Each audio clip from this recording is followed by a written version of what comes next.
Hi, this is Robert with Pioneer Smokehouses, and today what we're going to do is a small modification on our Masterbuilt 40-inch digital smoker. Now, if you're not like me and you don't have 10 smokers laying around and a couple of grills and whatever, then you'd probably want to be able to do multiple things in your smoker.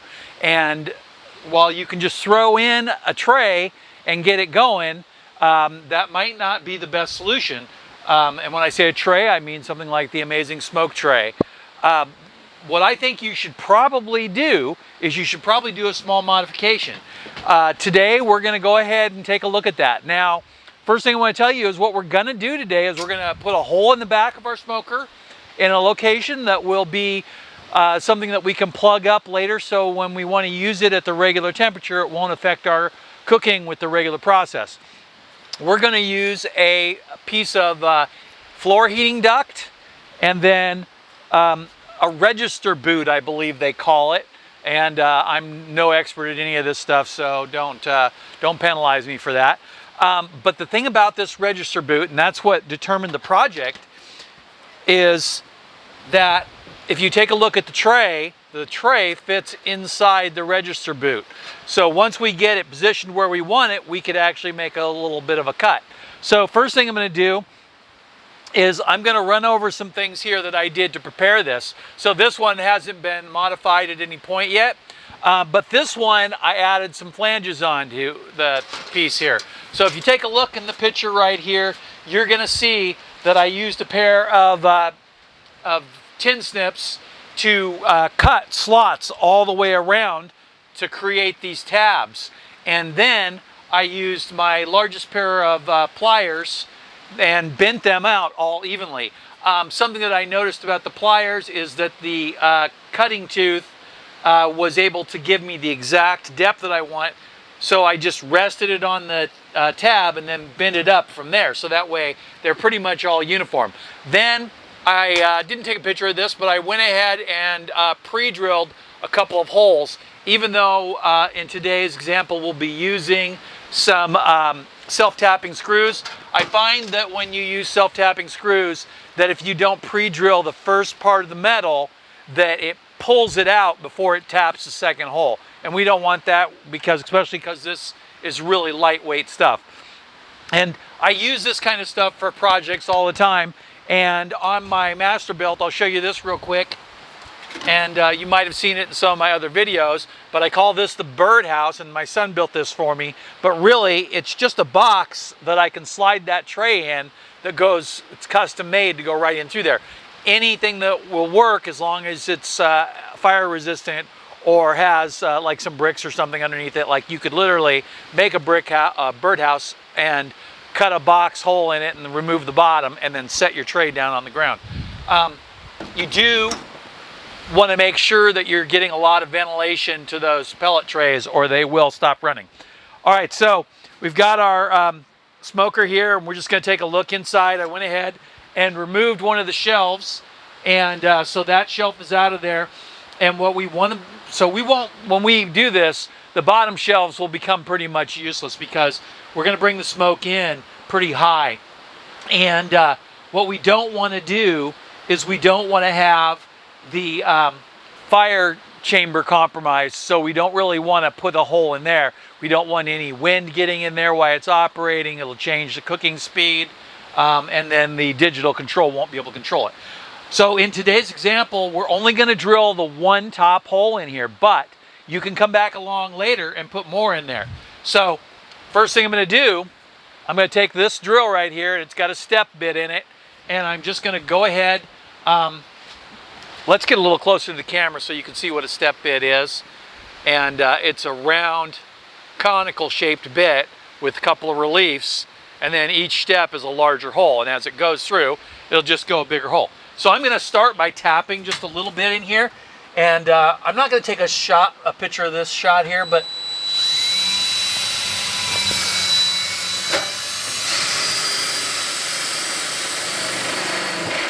okay, so now I've pierced the hole through there. So I'm going to go ahead and close this door just because I don't want it moving around while I'm doing this. And then what I'm going to do is I'm going to rotate this sideways And now I'll lock this wheel here because I don't want this thing going crazy on me. And now, let's see. I think we'll move it forward just a little bit more. There we go. So now I think we can get a little bit of a shot on it on the other camera, and see right here that there's a safety tab, and this right here is the actual vent when the thing is running normally. And here is the hole that I pre-drilled from the other side. So now,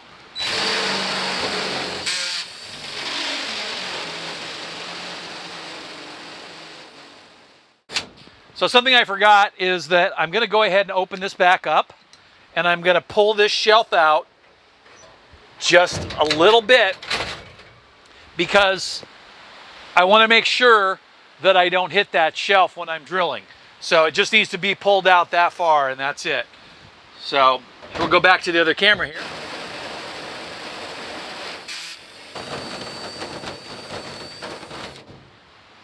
Okay, set that down. So you can see I've got those single hole drilled in here, and it's not huge by any means, but I think it's going to be big enough to do the trick. If not, we can come back in at a later time and we can drill 2 more holes. And if you see this picture here where my finger is, 1 here and 1 here, and that'll significantly increase the airflow. But it might not be necessary at all. So I'm just going to go ahead and push that back closed again, because just for safety and keeping the smoker from moving around a lot. All right, so now we've got that done. So now what we need to talk about is sealing. So this is Lava Lock RTV 650, and this stuff is good for 650 degrees temperature. This smoker only gets up to 400, so this is plenty good for this smoker. So first thing I'm going to do is I'm going to go around here and make sure that I didn't lift any of these tabs, because we want them all to push down when we tighten the thing down. And then I'm going to add some of this RTV to this. And any, you don't have to use this brand, any food safe high heat will work. And what I use this kind of stuff for is for sealing up cheap offset smokers, because they always leak really bad. And with the offset smokers, to get that good airflow, you want to make sure it's sealed. So anyway, this one's already open. And if not, you know, you just take the cap and you do that. And then I'm going to put a little dab on each tab towards the inside here. When you go to look at this stuff on Amazon, I think what you'll find is that they also make caulking gun size tubes. I don't really see what I would need that size for, but it is available. And then I just put this back on and make sure that I prime it just a little bit, so that way there's a little bit of silicone in the cap. And then when I open the cap, I can just peel off that little bit of silicone that's dried up on there. So now I got this, and then I need some of these. So I'll show you one of the big ones. I'm not going to use one of the big ones, but I'll show it to you here. And what it is it is a self-tapping metal screw here, and it drills through the sheet metal, and then basically it just goes in. So it's basically like a little drill on the tip. This is a big one. We're not going to use that. We just want to use one of the smallest size that will go all the way through the metal. So I think I'm going to use the number 2 ones here. And it's 3 of them for this job. So I put 1 hole right here in the top. That's perfect. Right when I go to do that, and then the sun comes up. So there's 1 hole right there in the top, and then 1 hole right here, and 1 hole right here. So the weather has been crazy here, and it keeps going back and forth. So what I did was I just tried to cover the camera so that way we wouldn't have any sun reflection on there. Getting 2 days where the weather was good to work on this project has been a challenge. So close up here. So I'm just going to put that screw in that hole just like that. So you see it sitting in there, and then give it a little twist. So it's barely catching, but not really threading. So then I'll go ahead and I'll preset it just like that. And now it's at the base and you see it spinning freely. Then I want that hole that I drilled. So take a look in the camera there. You can see that hole is just above here, and I'm going to move this above it and I'm going to put that in there. So it's just above the hole and drill it in. And it just slides right on there. And then I have the other 2 screws. And take a look at it and make sure I'm happy with where it is, and I am. And then I'll take this screw.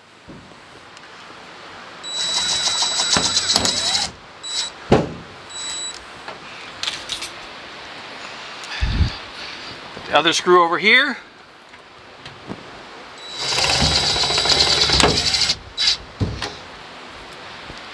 I'm going to take a little quick look at this and make sure that that's enough.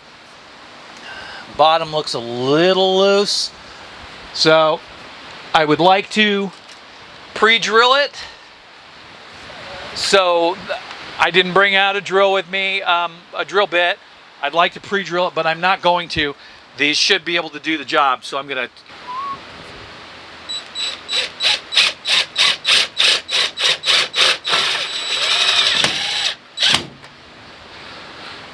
So I had to move up 1 tab higher than what I really wanted to do there.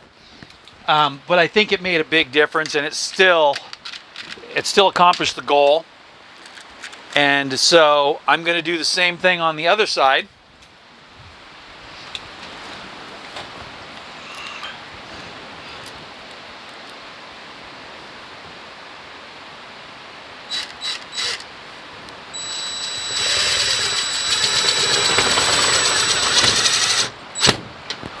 Oh, that looks really good. Well, I think I'll put in 2 more just for the fun of it. I guess I should have pre-drilled. I should have pre-drilled more holes. It just didn't seat up as much as I wanted with the 3. But I think this is going to work. Oh, that looks really good. And then one right here.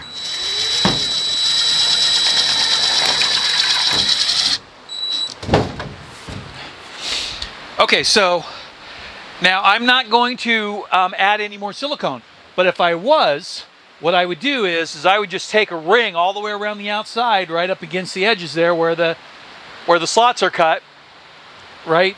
So if we take a look here, I would take and put silicone right down along the base in there, and then just use a glove to lightly spread it.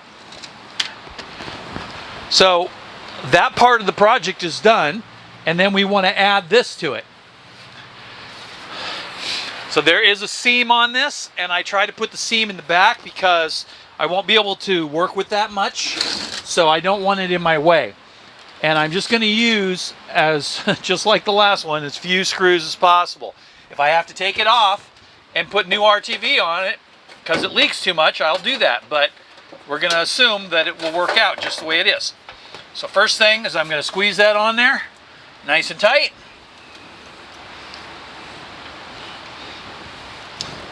And then grab the right drill here. And I grab the shortest screws I have. Feel like that could be a little tighter.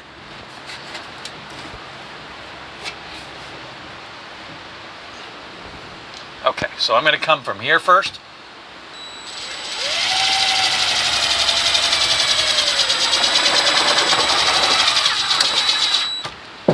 Okay, that one's seated.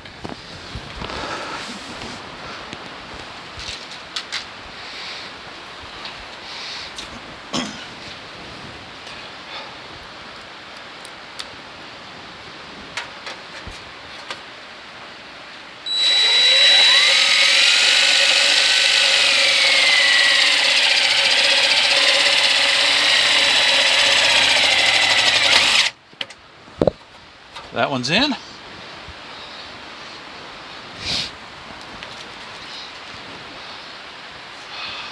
Going to lower the camera just a little bit here on this one so that way you can get a better view of what I'm doing here. So we put one screw here, And we put one screw right here, and then I'm going to put one around the other side.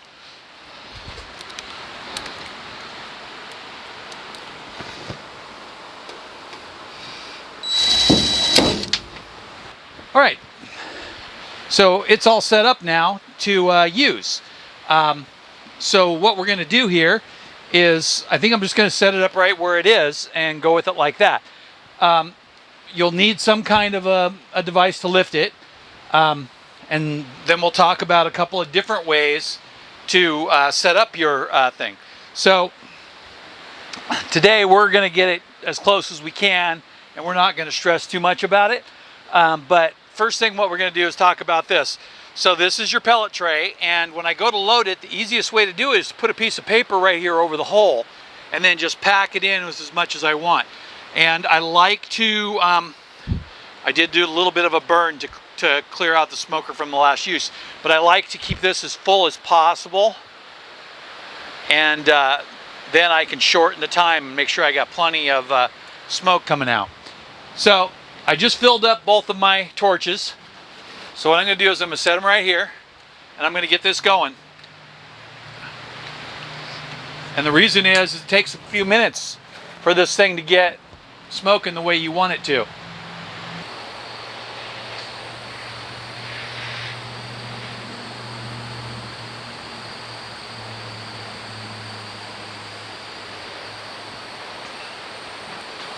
So the reason I'm doing this right now before I set up a place for it is because it takes a minute for this thing to get going, and I want it to be smoking good when we go to put it in there. All right, I think that's lit. We're just going to let it do its thing for a minute, and then I'm going to make a decision on how I'm going to put that smoke tray in there. So this just happens to be sitting around, and it's just like about that tall. So what I'll do is I'll take and put a brick over here.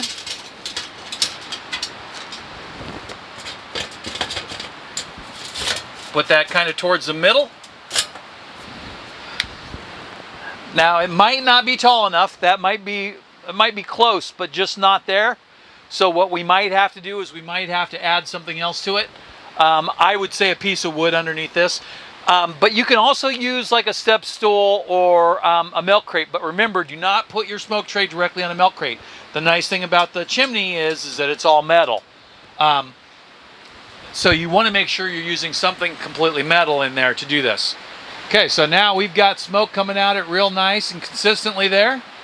And we're going to pop that in there. Now again, that's going to be close on the height, so it might need just a little bit more.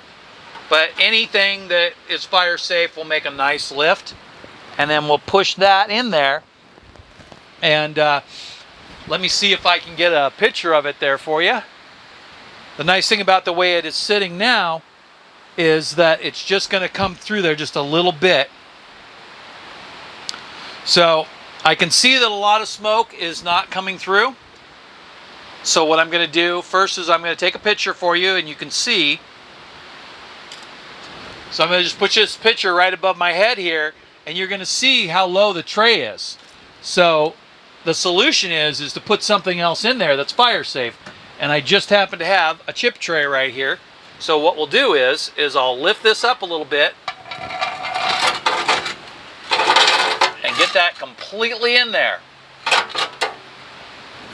So now it's completely in there, but it has good ventilation.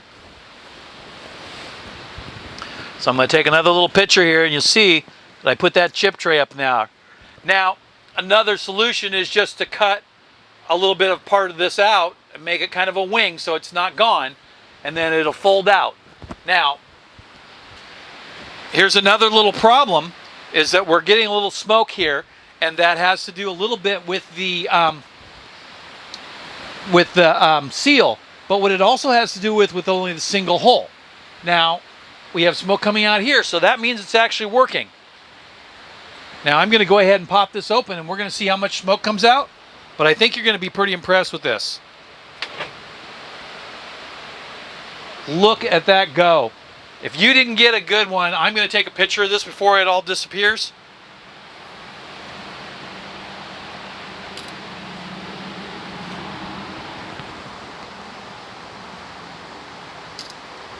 So the first picture is just a picture of me opening it, but the second picture is a picture of that hole, and you can watch the smoke just pour right out of there.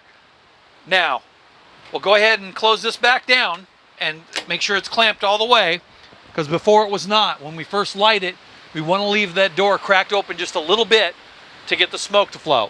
All right, so we had a little bit of a dead battery issue there, so hopefully we didn't miss anything, and I showed you that. So I went ahead and swapped that out and let it go again, and I opened it up just a second ago, and man, it was smoky. So we're just going to talk about it for a second here, and then we'll move on. So you can see that the smoke is coming out the back here real consistently, and if not, you'll see in a second when I open the door. There's a lot of other options that you can do other than the amazing smoke tray there. Now I have this one, which is the tube, which I find works better on grill grates, but if you support it and lift it somehow, like on pan, like that, it'll get good air circulation. Do try to keep it tilted up just a little bit so the pellets stay compressed in the back. And then the other option is the hot plate smoker. The hot plate works for anything, and I use that in the cardboard box smoker, but I've also used it for a lot of other things. Like I have used it as a heat assist for the Big Chief. You just cut a small hole in the bottom and set this underneath it on a couple of bricks. So you set the Big Chief on the bricks and this underneath. And then you can either use it for the heat, or you can actually put the pan directly on it and smoke it like we did in the cardboard box smoker video. But anyway, that's about it there. And if you see anything you liked in the video, there's Amazon affiliate links below. If you use those, I will get compensated, and so I appreciate it. But I'm gonna, at the end of the video here, I'm gonna open it up because I got blasted with smoke last time. So let's go ahead and open this up really quick, and you can see that for a second or two, and then I will see you on the next video doing smoked cheese. So I'm gonna be featuring Swiss, which is my favorite, and I'll do the small cheese blocks, and I'll also do some cheese cubes because I like those. They're quick and easy. And here we go, and watch that smoke come out. That thing is just cranking along, and that's why I love these amazing smoke trays. When they're going really heavy like that, you might get 8 to 12 hours out of it at best. If they go a little bit slower, you can get the 12 hours out of them all the time. But like I said, I usually get a little more than 8 when I'm getting them really cranking fast. Anyway, thanks for watching. Have a great day.